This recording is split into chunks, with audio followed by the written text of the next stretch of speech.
We doing today? My gosh, what a gorgeous, gorgeous Wednesday morning. Sorry I'm a little bit late. Had to take my son to school again. Missed the bus again.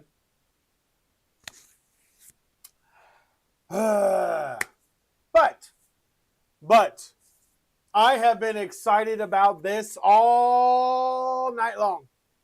I have been excited to go live today for the last 9.5 hours. I have been excited about talking about the NBA opening night, the nostalgia of it all. And yes, I am going to take you back to 1998.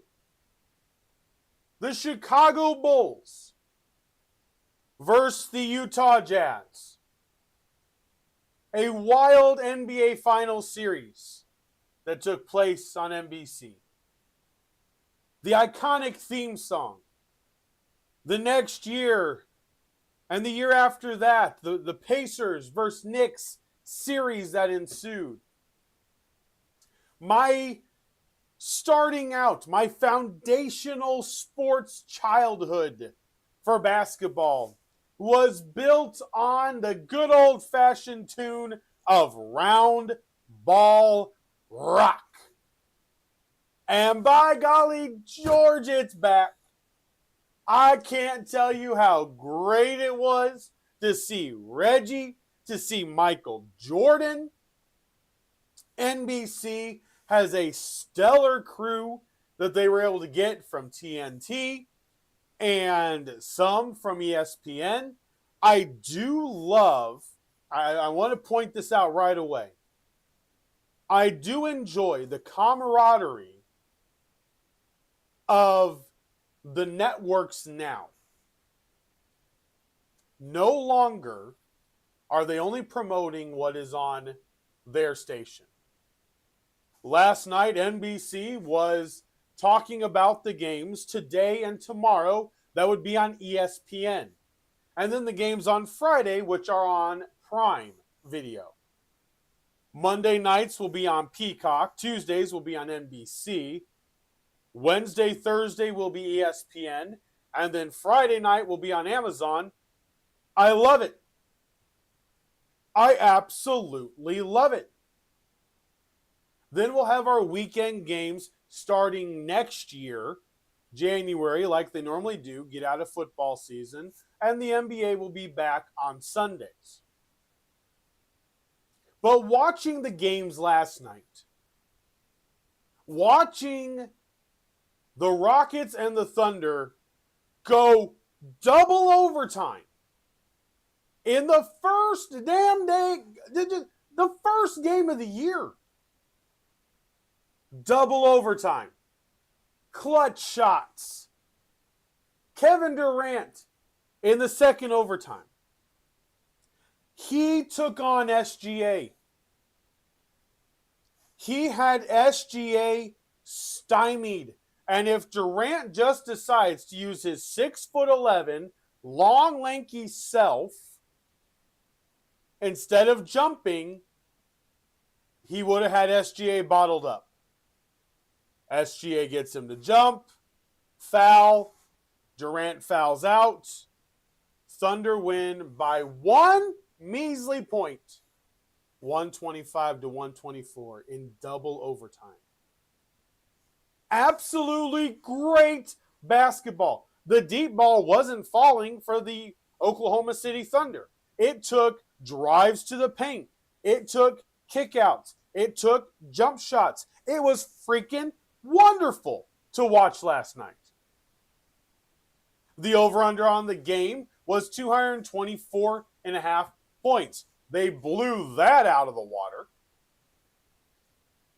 The Houston Rockets were a 7-point underdog. They won that. And the money line was obviously with the Oklahoma City Thunder. So let's talk about some of the starters. Night number one. Kevin Durant, 9 of 16 from the floor, 9 rebounds, 23 points. Sengun, 39 points. 12 of 24 from the floor, 10 of 11 from free throw, 11 rebounds, 7 assists, 2 steals, 39 points. Amon Thompson, who I believe is going to grow because of Kevin Durant being there. I believe he will grow. I believe he will become a player they need him to become. But last night, 18 points, 5 assists, 4 rebounds. Really good game all around. The Oklahoma City Thunder, Chet Holmgren, 28 points, 2 assists, 7 rebounds. SGA, 35 points, 5 rebounds, 5 assists, 2 steals, 2 blocks. He was 1 of 9 from three-point range. Lou Dort was 0 for 8. Lou Dort was 2 of 12 on the night. Absolutely awful. 6 points, 6 rebounds, 5 assists. Williams was hurt last night. He did not play. But the game was outstanding. It was absolutely outstanding. I watched every waking second, and I was utterly impressed. Both sides. Thrilled for what that game was. Thrilled. I loved it. And then we had the Warriors and Lakers. I'm going to make this take right now. Here we go. This is my first NBA hot take of the year. The Los Angeles Lakers will look better on offense while LeBron is hurt than they will when he comes back. And you may be wondering now, Holden, how? Well, here's how. Luka Doncic was 17 of 27, 43 points. He was 2 of 10 from three-point range. The three-pointers weren't falling. It was freaking awesome. Austin Reeves was 9 of 16. Luka had 43 points, 9 assists, 12 rebounds. Austin Reeves had 26 points, 9 assists, 5 rebounds. DeAndre Ayton ended up with 10 points on 5 of 7, 6 rebounds. It really was a moving offense. Austin Reeves was doing a lot of solo ball, 7 of 10 from the line for both Reeves and Luka Doncic. The Los Angeles Lakers, I do not believe, are a great team. I do think LeBron will help them win games, but the thing is, I don't think the offense will look as crisp. Luka was passing the ball. The ball movement for the Lakers last night wasn't bad. Jimmy Butler was just on fire. He got to the line so many times. He was 16 of 16 from the free throw line. Jimmy Butler with 31 points. 5 rebounds, 4 assists. Draymond Green had 9 assists, 7 rebounds, 8 points. Stephen Curry had 23 points, 4 assists. Kuminga had 17 points, 6 assists, 9 rebounds. It was absolutely beautiful. It was a great game. The 2 games last night were a perfect opening cursor to what we are hopefully going to see starting tonight. Again, tonight on ESPN, you have the Cleveland Cavaliers against the New York Knicks. That is your 7 o'clock game. And then your 9:30 game is the San Antonio Spurs against the Dallas Mavericks. Now, I will be honest with you. I want to watch a lot of the other games, to be very clear. I want to see the Kings play the Suns. I'm really intrigued about the Pistons against the Bulls. The Miami Heat and the Orlando Magic are a sneaky game because I should probably do this by the end of this week. I should probably do it on Friday. Actually, you know what? Screw it. Here. Got my notebook. We'll do it now. Let me get my small one so I actually have my prediction notebook here. Okay. So that'll be week 8. My daughter got into my notebook. She writes me pretty pictures for me to have to tear the pages out and throw them away. Don't tell her, please. She has doodles on all my stuff to give Daddy pretty pictures in his binder, of which Daddy does not need. But anyway, so let's do this right here. All right, so we're gonna do my NBA picks. We'll do it to the back of the notebook here. All right, so my NBA picks for this season. I do have probably about 5 bets locked in on DraftKings for this year. How do I want to do this? You know what? Let's just do this. Okay. So the division winners, most would say are pretty easy. So I'm going to go with who I believe the top 4 teams in each conference will be at the end of the year. That's what I'm going to go with. I do believe the New York Knicks are good enough to be one of the top 4 teams. I do believe the New York Knicks will be one of the best. So I'm going to go with the Knicks, the Cavaliers, the Magic, and then for the 4th best team in the Eastern Conference, I really want to pick the Atlanta Hawks here. I really do. But there is a part of me that thinks the Milwaukee Bucks are going to make a really interesting trade at the deadline and sneak into the number 4 spot. Giannis, Miles Turner, Gary Trent, I think, will be a 3-point shot for them. I believe the Hawks are going to be really good. The 76ers, I just don't trust. I should put the Sixers here. I really should. I just don't trust Embiid to be healthy. I'm sorry. I do not trust Embiid to be healthy. So between the Atlanta Hawks and the Milwaukee Bucks, I'm going to put the Bucks as 4th. So my top 4 teams in the Eastern Conference to finish out the year are the New York Knicks, Cleveland Cavaliers, Orlando Magic, and then I'm going to go with the Milwaukee Bucks as the 4th best team. Now, that was all individual division winners. So the Knicks, Cavs, and Magic are my division winners. Those are the teams that I believe will win their division. In the Western Conference, I've got a really hard decision to make in a couple of these conferences. The Oklahoma City Thunder and Denver Nuggets are a very interesting setup with the Minnesota Timberwolves. The Timberwolves will be nipping at their heels all season. All season. I do like how the Thunder are built. I don't know if they can win in the playoffs again, but I think in the regular season, I do like how the Thunder are built. The Pacific Division is what's really tripping me up. Warriors, Clippers, Suns, Kings, Lakers. Now, if Draymond Green goes down with injury, it could be a big deal. But I am going to go. I don't like the fact that people are really sleeping on Sacramento. I know. Normal pick would be the Clippers.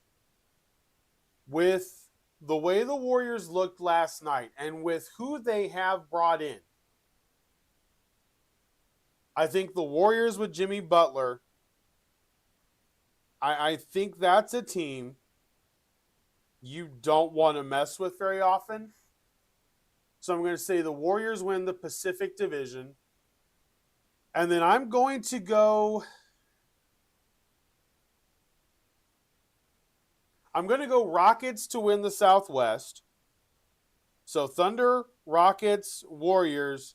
But my surprise team, and watch out for this team. My surprise team is going to be the Spurs. I actually think the Spurs will have a very good year. Castle will have a good year. I do believe that team has certain pieces, and I think with Victor, it's a really good setup. It is a really good setup. All right, so that was NBA. Now let's switch over to the NFL. Let's see here.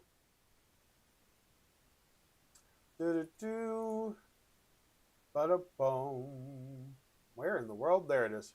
All right. So let's switch over to here. And let's do Hawks locks for week 8 in the NFL and week 9 in college football. So in college football this week, we've got some spreads that I don't really understand. And we're going to go through these here. So UCLA is an underdog to IU, 25.5-point underdog. Originally, when I saw that, I didn't like it because UCLA is playing a lot better. But UCLA traveling east, 12 noon kickoff. They've been doing better, but I'm going to stay away from that one. I was really thinking about it, but I think I'm going to stay away. The lock I am going to do is a letdown game for Alabama. They're playing an unranked team again. So I am going to go South Carolina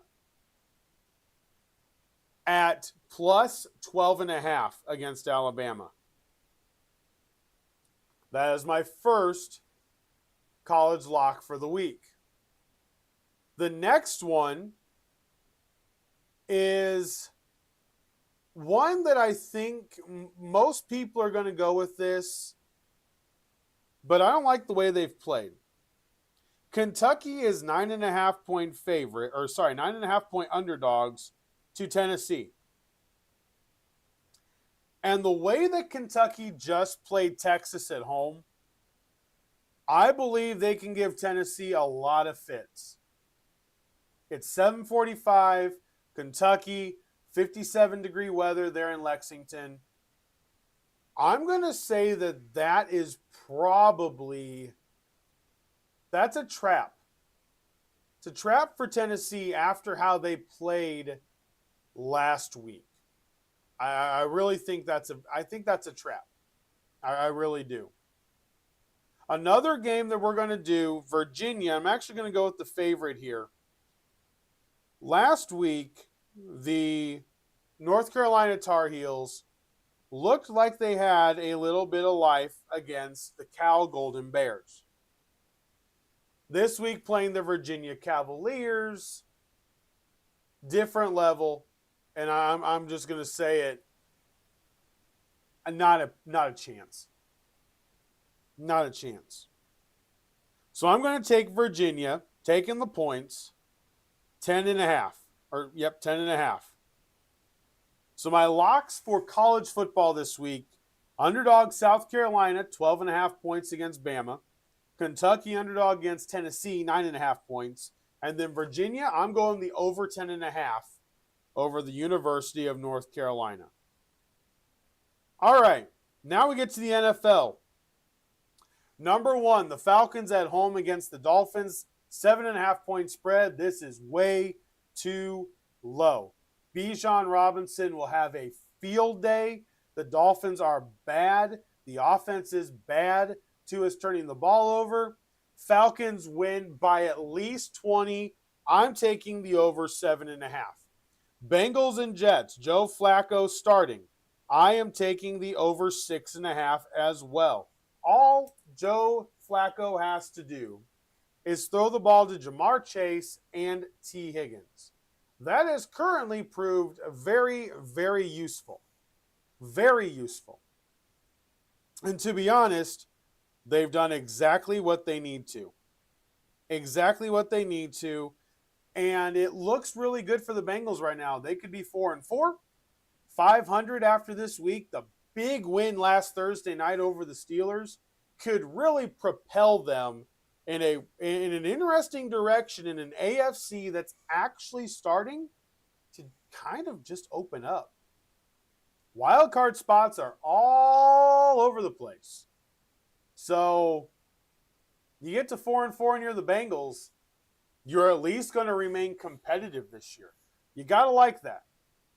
If you're a Bengals fan, you're happy that that is the way you're going. And my final one, listen, it sounds like Lamar Jackson's not even going to play the game for the Ravens. Cooper Rush is still going to be starting. I do not understand why the Ravens are favored 6.5 points over the Bears. It's going to be 59 degrees, cloudy and windy. Baltimore hasn't been able to run the ball very well. Chicago is getting their offensive line figured out. They ran very well against the Saints. This game is going to be close. It could be a very ugly game. I think 6.5 points is way too much. My favorite bet of the week right now is the Bears plus 6.5. That is one of my favorite bets of the week. I mean, honestly, it could be my absolute favorite next to the Falcons blowing out the Dolphins. Like, that is my, it's right there. 1A and 1B. But I'm taking the Bears plus 6.5 against a Ravens team with Cooper Rush and just a defense that we're not sure if is actually healthy. It's that simple. All right, so there's the Hawks locks for the week. Now it's time for my favorite thing of the week, looking at how the individual players played this week. Fantasy football update. Tell you what, the basketball updates will be starting. Like I said, not yet. We'll get there. We will get there. All right, here we go. The fantasy deep dive for week number 7. It was a big week. It was a very, very big week. So when you look here, we've got somebody for the first time at the top of this list. And good for him. I did have to message him. But King Devon got his lineup set. And he pulled out a 147, basically 148-point week. Congratulations to him. 33 needs a ring, which actually is the team that he was playing. Did not start the correct people. Had only 62% of the perfect lineup, and wasn't great. The biggest blowout, Devon absolutely toasted 33 needs a ring. The closest victory, Dab beat Carl basically by 2.5 points, 101 to 99. The highest scoring team this week was ORG State Farm. Jake from State Farm. The lowest score was Skins, and he's definitely looking towards the future as of right now. Looking at the players' side of this. Nope, go away. We need this. All right. The overachiever for the week was State Farm. He overshot his projection by 47%. Skins missed his by 30. Best quarterback of the week was Bo Nix at 43.96 points, 27 of 50, 2 touchdowns, 279 passing yards, 2 two-point conversions, 48 rushing yards, and 2 rushing touchdowns. Jahmyr Gibbs was an absolute bomb.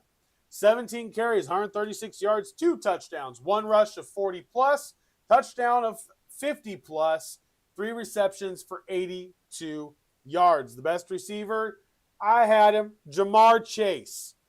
38.1 points, 16 of 23, 161 yards, and a touchdown.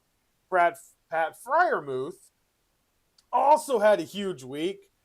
5 of 6 receptions, 111 yards, 2 touchdowns, a reception over 40 yards, and a touchdown over 50 yards. The best kicker this week was Brandon Aubrey and Will Reichard from the Vikings. The best defense was the Cleveland Browns. 3 interceptions, 6 points allowed, 4 sacks, 2 forced fumbles, a touchdown, and they looked pretty darn good. Now, when you look at the standings, I tell you what, here we go. We're getting into the time. We currently have 3 pending trades in this league. The trades are starting to heat up. In the NFC, I am 6-1. Thank goodness. Balls deep finally lost again. So I at least have a 1-game cushion. I still have the overall points lead after roasting Slim this week. I am 6-1. JA is 5-2. Balls is 5-2. JPG is 3-4. Carl's 2-5. Skins 1-6. Krusty 1-6. 33 needs a ring. Unfortunately, still is winless. When you look at the other side, the AFC, though, boy, is this fight. Boy, is this a fight. Slim leads it with a 5-2 record. TJ's right behind him. Jake from State Farm is right behind it. We have 3 5-2 teams. Then we have 4 4-3 teams. Dravin, Browns, Clowns, which, by the way, was a 1-3 team. He's won 3 in a row. Fantasy football can turn around quick, baby. Fantasy football can turn around quick. He was 1-3. He's now 4-3. He's won 3 in a row. Dab is now making moves, trying to compete as well as he is 4-3. Big J, Blue Stampede, is also 4-3. Now 7th place due to the points ranking. And 5 Pete, even with that big win, he is still sitting at 2-5. The trades are starting to take place. The trades in fantasy, there's been 6 trades that have already gone pending since Monday night in the active leagues that I'm in. Not all 15 are active, I will admit that. I hate the admission of that. One of the leagues, we're actually questioning the commissioner because it's a league that Dab and I are in that we were asked to join. We've both actually messaged the commissioner and asked, hey, we going to do anything? Is the league going to do anything? I messaged him asking if I should try to make moves to better my team or if we were basically just going to drop the league after this year anyway. It's a dynasty league that it had gone on for a little bit, and it's a mess. It's a mess. But nonetheless, in the active leagues, 6 trades, maybe 7. I'm going off the top of my head right now. But it is trade time. It is trade time. And I wanted to play the game today to star or not to star. But having to take my son to school, getting back late, starting late, not really able to do that. So we'll save that for next week as the rumor mill will heat up next week. But what I want to do is this. I want to just look at the standings and some of what seems to be very clear. When you look at the standings in the AFC, the Dolphins are 1-6. The Ravens are 1-5. When you're looking at a team like the Browns, what do the Browns do? Now, somebody came up with an idea. The reason that Joe Flacco was traded away is because they felt that Joe Flacco would win 6 games and ruin their shot at a high draft pick.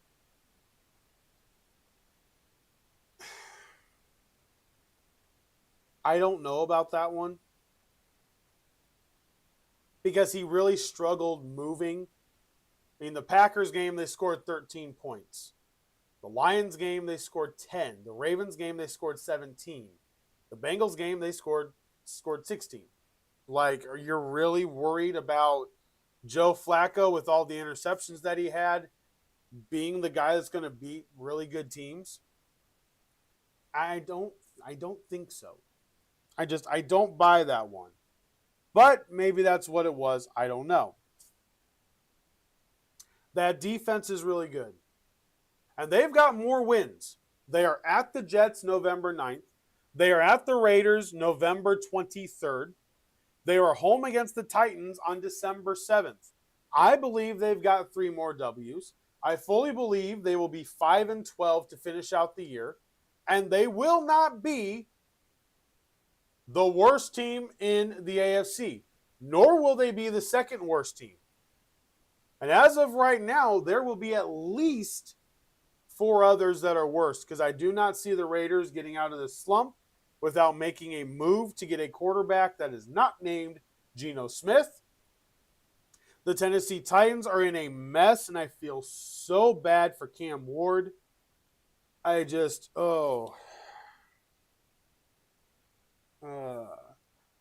I don't know what the Titans do. I'm at a loss, guys. I'm at a loss. You can't get Bill Belichick. Just can't. Josh McDaniels is with Mike Vrabel. I don't think Belichick gets a good staff back. He may get Bill O'Brien to be the offensive coordinator, which might actually help Cam Ward. I'm not sure. Mike McDaniel is definitely going to be out at the end of the year in Miami. John Harbaugh, we already did, we did that last week. Cleveland is a team you got to be watching out for. They really are. You got to watch out for Cleveland. They're going to make things tough. They could end up winning 6 or 7 games. I've got them winning 5. I think 6 or 7 is possible with the games against the Bengals and the Steelers that remain.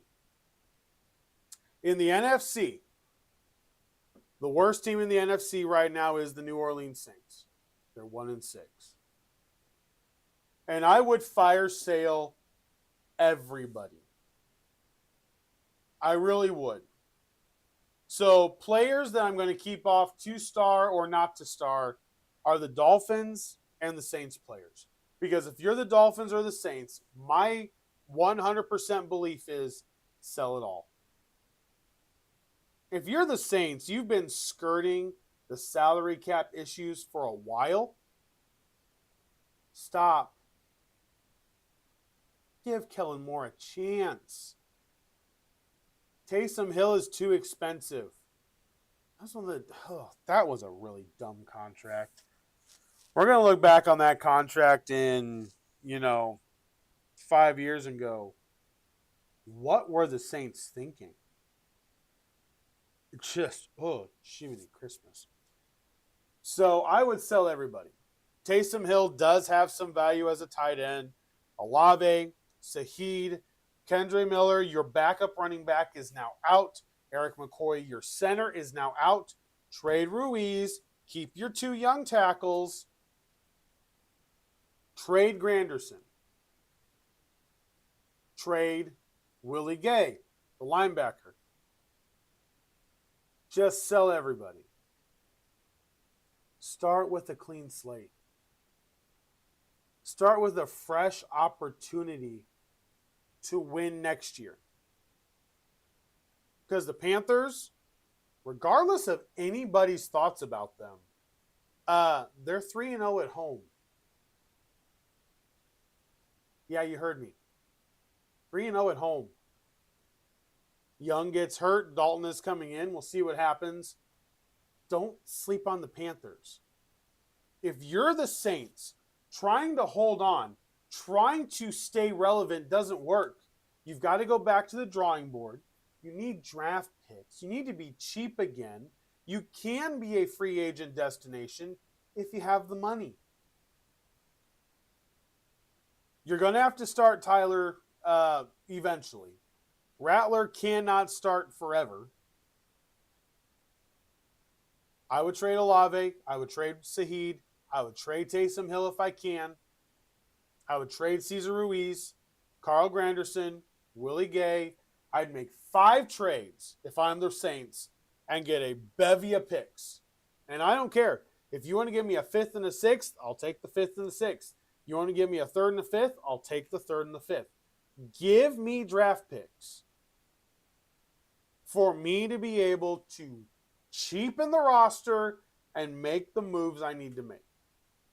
Now, the second worst team sitting on that side, I believe 100% is the Arizona Cardinals, except for the fact that Jacoby Brissett has them playing really well, and their point differential is only negative 1 point. They are 2-5. They have been in so many close games. But they have now lost 5 in a row after a 2-0 start. It does not look good. And to be honest, Jonathan Gannon is probably fired. Gannon is not a guy I think it's fully on him. He doesn't have a good offensive coordinator. He doesn't have a good leader at quarterback, and I believe that has really hurt him. As of right now, in my mind, there are 4 coaches that will be fired at the end of this year. We already have Brian Callahan. Normally we have 6 or 7 firings. These are the 4 other ones I believe will happen regardless. The Arizona Cardinals will fire Jonathan Gannon. The Miami Dolphins will fire Mike McDaniel. The Baltimore Ravens, and I know most people are like, whoa, that's not where I thought you were going. The Baltimore Ravens, I am now kind of convinced, will move on from John Harbaugh and go in a different direction, but he will have offers immediately. Immediately. And I can think of a couple teams that could use him really, really quick. Teams that are willing to spend money, teams that are willing to, that just have that background. The Atlanta Falcons are one. The Atlanta Falcons have that background, that pedigree to be able to bring him in. And another one, honestly, I am going the Arizona Cardinals. John Harbaugh in Arizona, I think, works. I believe that owner out there is a little bit weird. He may not like him as much, and if he doesn't, I'll agree with you. I think the best fit is Arthur Blank in the Falcons, hands down. I don't know what other positions are going to be there. I don't think the Titans are a good job. I really don't think Miami's that great of a job. I really don't. If Zach Taylor gets fired from the Bengals, yeah, John Harbaugh would be an upgrade over Zach Taylor. I'll give you that. But right now, I think there's only 4 coaches that are basically assured of getting fired. I think Aaron Glenn still may get fired if they aren't competitive like they need to be. And that's my thoughts. If they aren't competitive like they need to be. All right, let's touch on hockey from last night, and let's close this out. The New Jersey Devils beat the Toronto Maple Leafs 5-2. The Edmonton Oilers in overtime beat the Ottawa Senators 3-2. The San Jose Sharks still need a W. They lost to the New York Islanders 4-3. The Penguins beat the Canucks 5-1. Washington Capitals knocked off the Seattle Kraken 4-1. The Florida Panthers finally get their next win, 4-3 over the Boston Bruins. The Los Angeles Kings beat the St. Louis Blues in an overtime thrilling game, 2-1. The Ducks beat the Predators 5-2. The Columbus Blue Jackets beat the Dallas Stars 5-1. And another overtime game. The Utah Mammoth beat the Colorado Avalanche 4-3. And there we go. All right. Maybe we'll play to star or not to star tomorrow as we start previewing everything for the weekend. I love it. Nostalgia was last night. Tonight, ESPN, Cavs and Knicks. But I'm really looking forward to Cooper Flagg and the Dallas Mavericks against Victor Wembanyama of the San Antonio Spurs. I think these two teams match up really well. I think it's going to be an exciting game, 9:30 on ESPN. All right, guys, that is going to be all for me today. Thank you ever so much for hanging out. Please make sure to like, subscribe, share the podcast with a friend. As always, I deeply appreciate it. It's a wild week. We got plenty of sports to talk. We got World Series baseball coming up. Have a fantastic Wednesday. Make it the best Wednesday you can. Watch a little bit of basketball tonight and have a great evening. We'll take a 23-hour break. And until tomorrow, for Sports Talk with Hawk, I am Hawk, and I'm out. Have a great day.